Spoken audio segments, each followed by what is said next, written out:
comment participer au airdrop de Aeroscrapper. Bienvenue sur Kryptonite, c'est ce que nous allons voir aujourd'hui. Cette fois-ci, nous allons utiliser un testnet. Vous n'aurez donc pas besoin d'utiliser des vrais jetons, nous allons en commander des faux. Tout d'abord, nous allons quand même parler de la plateforme Aeroscrapper. C'est une plateforme qui permet d'emprunter et de prêter de l'argent sur le réseau Injective, mais aussi sur Sei, Neutron et Shardom.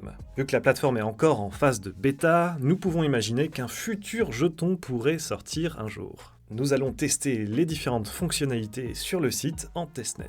La première étape, c'est d'avoir un portefeuille sur Kepler.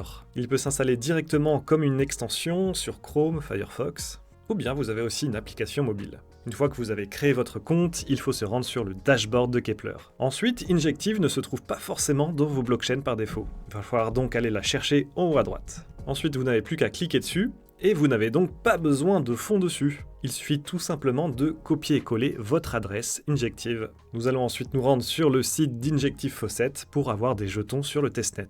Comme d'habitude, vous avez tous les liens dans la description.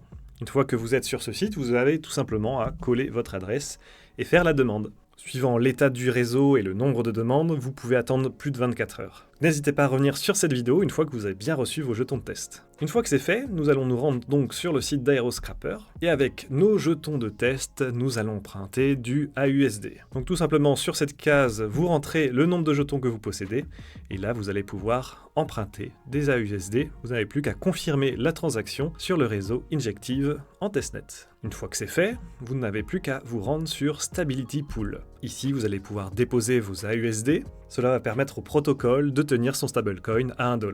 Il ne reste plus qu'à déposer vos AUSD et confirmer la transaction sur Kepler. Parfait, vous avez déjà fait toutes les actions possibles sur le site pour le moment. N'hésitez pas à revenir s'il y a d'autres fonctionnalités qui sont disponibles. En attendant, il y a quelques quêtes à réaliser, notamment sur Zilli. Vous vous connectez avec votre compte et vous n'avez plus qu'à réaliser ces petites tâches, rejoindre les réseaux sociaux. Vous avez aussi des daily tasks, donc c'est des quêtes journalières à réaliser, et puis certaines choses à faire plus précisément sur Twitter. En plus de Zilli, vous pouvez aussi vous rendre sur Galx. Aeroscrapper a aussi un compte, et là vous avez à nouveau à peu près les mêmes tâches, rejoindre Twitter, faire un retweet, etc. Tout ceci va vous donner un OG, un NFT important si vous voulez être reconnaître dans la communauté. Et lorsqu'on veut toucher des airdrops, ce sont des éléments très importants à avoir en notre possession. Comme d'habitude, tous les liens sont dans la description.